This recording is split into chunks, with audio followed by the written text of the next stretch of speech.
Do you hope that President Biden will run again in 2024? You know,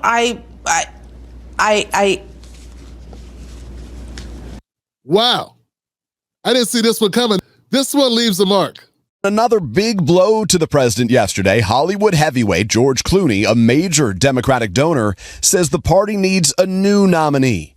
Just weeks after co-hosting a star-studded fundraiser for him, writing in the New York Times, the Joe Biden I was with 3 weeks ago at the fundraiser was not the Joe Biden of 2010. He wasn't even the Joe Biden of 2020. He was the same man we all witnessed at the debate. Adding he loves President Biden, but we are not going to win in November with this president. This is the opinion of every senator and Congress member and governor who I've spoken with in private, irrespective of what he or she is saying publicly.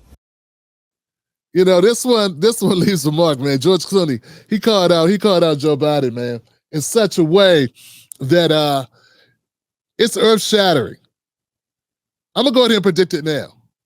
Biden will not be the nominee. I'm going to go ahead and call it. He ain't going to make it. He ain't going to make it. Separately, though, this White House is now dealing, President Biden himself, with another very critical, scathing op-ed about the political future of Joe Biden. It comes from the actor George Clooney, who writes in this op-ed, "I love Joe Biden, but we need a new nominee." Of course, he was a part of the huge fundraiser hosted just last month where Joe Biden arrived directly from the G7 taking place in Italy. Clooney says in part that the Joe Biden that he was with 3 weeks ago at that fundraiser was not the Joe Biden of 2010. He says not even the Joe Biden of 2020. He was the same man we all witnessed at the debate.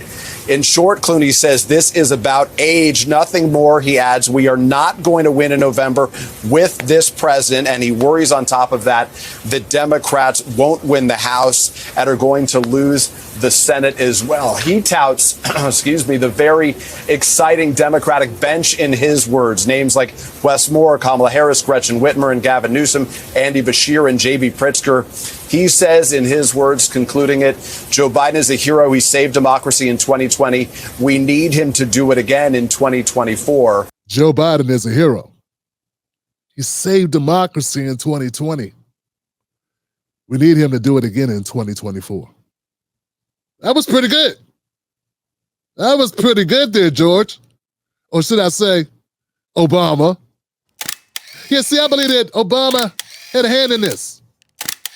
I don't think George does this without Obama. It's not a secret that Obama and George are like tight. A hell of a lot tighter than Obama is with Biden. Jesus. How can I put this in a way that my people will understand?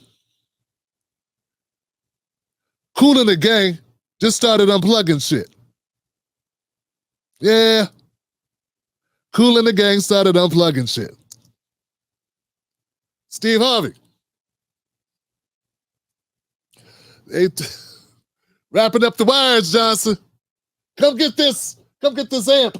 Man, let's get the fuck out of here. Wrap that shit up. God damn it, come on. Wrap this shit up. Let's go. God damn it, let's go. It's a wrap, Johnson. Yeah, George Clooney's helped every Democratic candidate for the last 20 years. He's been a chief major bankroller and campaigner and fundraiser for these guys. He helped Biden get elected in 2020. He just did a fundraiser for him when Biden brought in more money than any other presidential fundraiser on record. $30 million. It's hard to call that guy a hater. But they're finding ways to do it. Op-ed that you see right there, I love Joe Biden, but we need a new nominee. It is now getting some pushback from the Biden campaign. A source familiar with the planning for the fundraiser says that part of the reason that President Biden returned to Southern California so quickly after the G7 summit in Italy was because that was the day that worked for George Clooney. So this source added the fact that George Clooney is now going after the president for what the source characterized as being tired during the fundraiser is, quote, a little rich.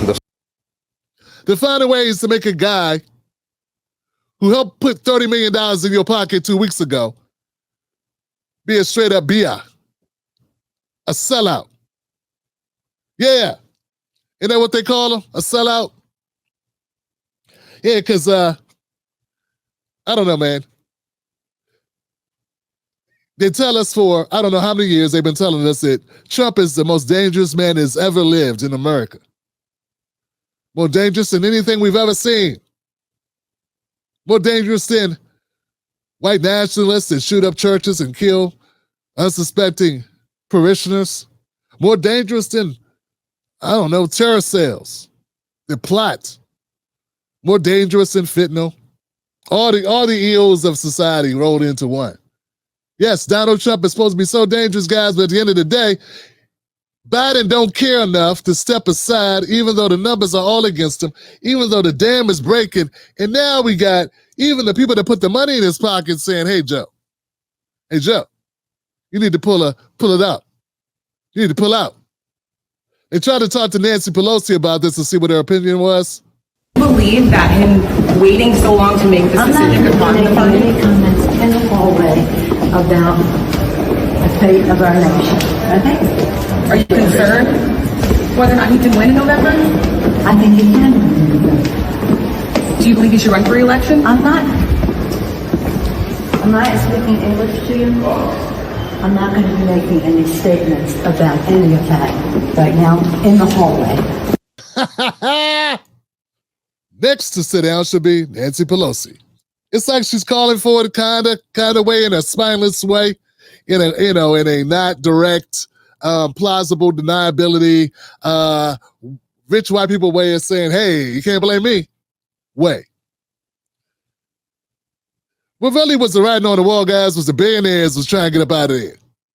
Yeah, when the billionaires start pulling their money up, how you gonna win? So there's an article written by Forbes in Forbes magazine called Billionaires Bailing on Biden. The alliteration alone shows you how hardcore it is. The shills, they make it seem like it's just people like me, and a couple other people in the media, like the independent media, that are calling for it. You know what I'm saying? They make it seem like it's a bunch of wackies online, influenced by Russians. Just for a little bit more clarity about this. Remember this event? For anybody who doesn't know, remember this? But that's the event that was a fundraiser. Jimmy Kimmel hosted this along with Obama. They were all there. And yeah, you can see Obama had to guide him off the stage. This is the event where Clooney was. You see the picture at the bottom there. Pay close attention to how they had to walk Biden like out of there. Look at this. Hey, Joe, this way, man. Come on, man. Come on, let's go. Let's do this. All right, Joe. It's okay. I got ice cream behind stage. It's going to be okay. Told you not to be president. Told you weren't going to do this, but it's okay. Got you a nice lollipop in the back. It's going to be all right. Jill, come get this guy. See, as funny as I want to make this, it's also not very funny at all, guys, because I want you all to remember that Joe been this way for a minute. Joe didn't just get this way overnight, okay? Joe, anybody knows, it takes time. It takes time for age. Age is not a sudden thing. None of us got old overnight, and none of us experienced these situations. Anybody in your family that you've loved, that you've seen this, go through this decline, it's just that. It's a decline. This has been a big-ass cover-up. The media has been a big-ass cover-up. Everybody who's been a part of this, everyone who knows Joe, everybody who's been working with Joe, everybody who's interviewed Joe, everybody who's sat with Joe, everybody who's been talking to Joe, everybody who's been coming out here talking this nonsense about how Joe was, you didn't see nothing happened. His own people are saying it's a wrap. He over. He won't win, and they just don't want to go down with the ship. See, these people are the actual people that I think believe that Trump is a threat. They actually believe it. Okay? They actually believe Biden cannot beat Trump. I believe that too. But these people really believe it. There are other people, it don't matter to them. Their whole purpose is to pick up the bag, pick up the money, stay in good graces, and hope for the best. They're the ones that have been involved in a cover-up to lie to us. They've been lying to us all this time. They've been omitting the truth. They've been deceiving us. And I'm talking about you people on MSNBC, Morning Joe, all these assholes, they all know. It's not a secret. They have to know. They sat with him. They talked with him. They knew. What did the guy say when he interviewed Joe? They were going to prosecute Joe Biden for lies or something. I forget what it was. It was the DOJ guy interviewed him, right? And the guy was like, I would indict him, but he's old.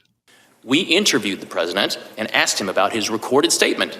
Quote, I just found all the classified stuff downstairs, end quote. He told us that he didn't remember saying that to his ghostwriter. He also said he didn't remember finding any classified material in his home after his vice presidency. And he didn't remember anything about how classified documents about Afghanistan made their way into his garage. My assessment in the report about the relevance of the president's memory was necessary and accurate and fair. He couldn't even tell me when his son died. He couldn't even tell me when he was a senator. Like, he didn't know dates and times and places. That's what the guy wrote down. And when he published it and everybody read it, they all said he was there to spy, he was working for the Republicans, that everything he said was a lie. And they knew he was being honest. They knew it was true. It's kind of pathetic.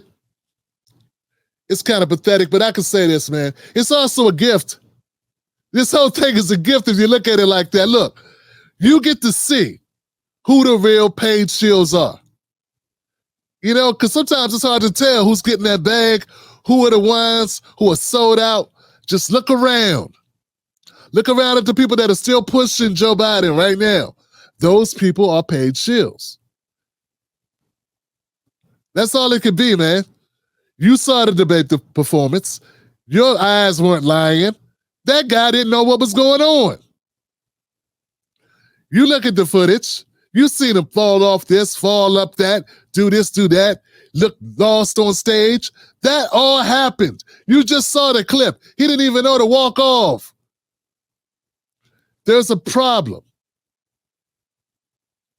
Now, if you're just somebody who wants to defeat Trump, you still don't make sense because it's telling you right there, he doesn't have the numbers to beat Trump.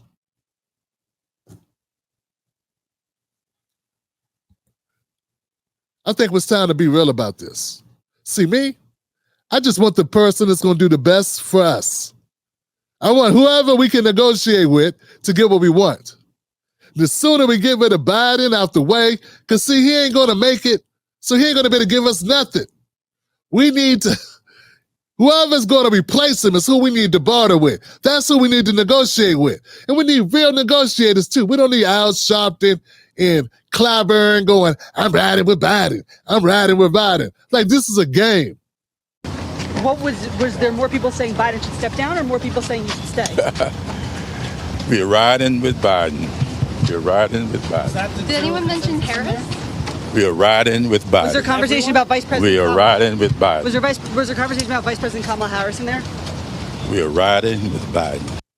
People's lives on the line, and this guy's singing songs. He making it a funny. At the end of the day, man, this is serious business. And all I'm saying is, I don't much care who they get. Whoever it is better be ready to negotiate. I do not speak for Black America. I'm a Black American who's speaking up. That's all. Just like every other Black American has the opportunity to do the same thing. I built my platform from scratch by myself without the help of any of these networks. It ain't that big, but it ain't that small. And I'm going to use it to speak my piece. Joe Biden's on his last leg. That's all it is. It is what it is. It's going to happen to us all. He's fortunate. He's 80-something years old. He's been a president, talking about shaking the world up. Whatever happened with going out when you're on top? He could go out on top without even losing an election. But now you got that hungry, power-hungry him and power-hungry wife. I don't know what it is. Arrogance. Arrogance. George Clooney wrote a damn good essay. I didn't look at it that way. This would shake things up dramatically.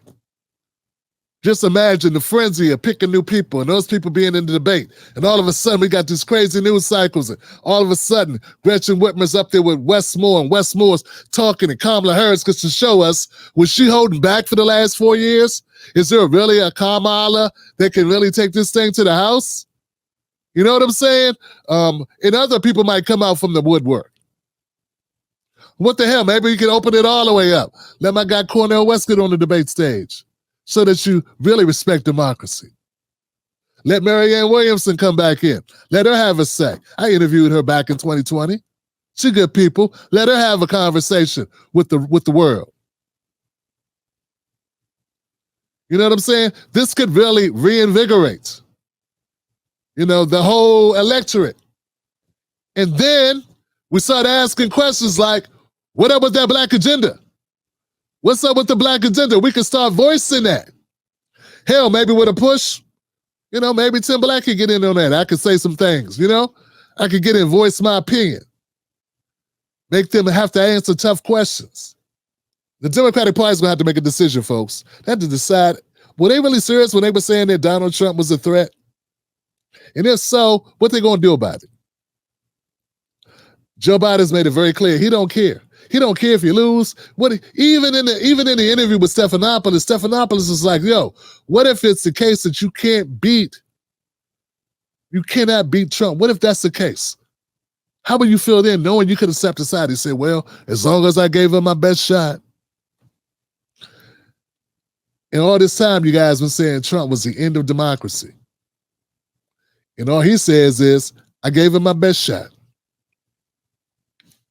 Yeah, that doesn't sound like it's, the end of the world is coming. If you think you're on the precipice of Armageddon, you might say more than, I could have stopped it, but, I couldn't stop it, so I gave him my best shot. Like, that's not the way. That's not like The Cabin in the Woods. Remember that movie, The Cabin in the Woods, when it's like the end of the world and shit? I don't know. Maybe there would have been funny dialogue for that movie. Or maybe The Last of Us, when it's basically the end of the world, and it's like, it's not worth sacrificing baby girl, so let the world in. We'll be all right. Maybe it's time to start over. No matter what I feel about a person, nothing I say is going to really influence what other people think about it, because everybody makes up their own mind. But what really vindicates you is seeing it. They see it. Not only is this guy not offering the black community anything, talking about Biden, but he's now a shell of himself. He's now nearly a drooling imbecile. And I don't mean that, I don't mean it. He doesn't need to, being a president has to be a very stressful job. You know what I'm saying? He's almost 100. What did Cat Williams say? Come on, Joe. Oh, Joe. Go, Joe. Leave Joe alone. Come on, Joe. Guy's 100.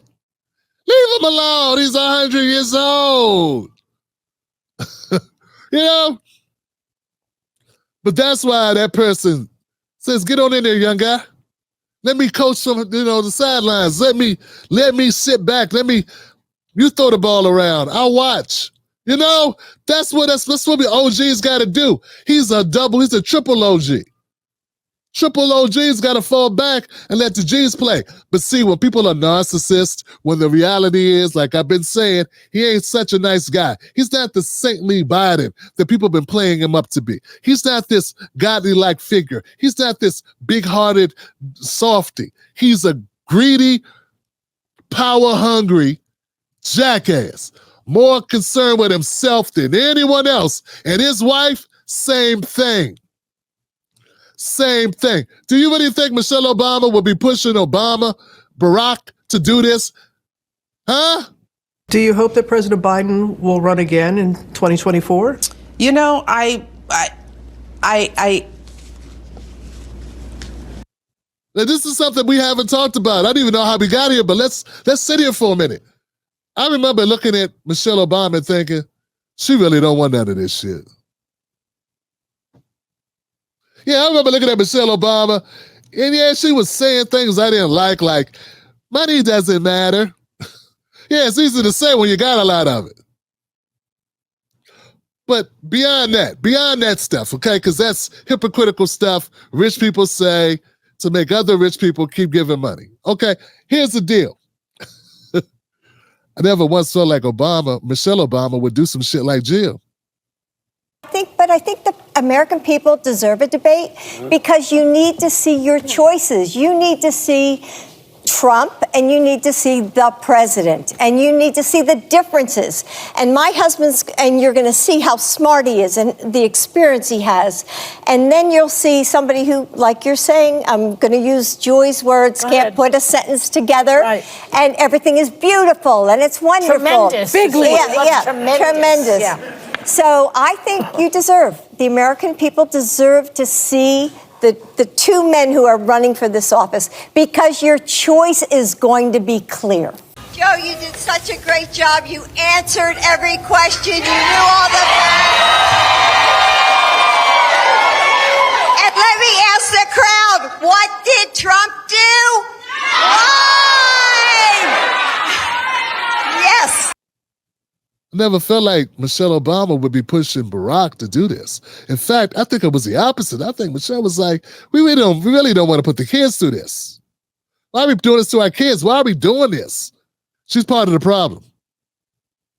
Part of the problem. She may be a bigger part of the problem than we know. I mean, come on, guys. Joe's a grown-ass, very grown, overgrown, extremely older guy, like saying a sentence or two and then looking at his wife for approval. Did I do it, Jill? Did I make it in the toilet this time? Did I do it? And I understand that's life, man. Maybe y'all be blessed enough to have a party that goes through it with us. But what I'm saying is, when we go through it, if I go through it, if you go through it, if we go through it, will we be responsible for the world or just our house? Will we be responsible for the country or just a condo? Not even having to shovel the stairs anymore. You know what I'm saying?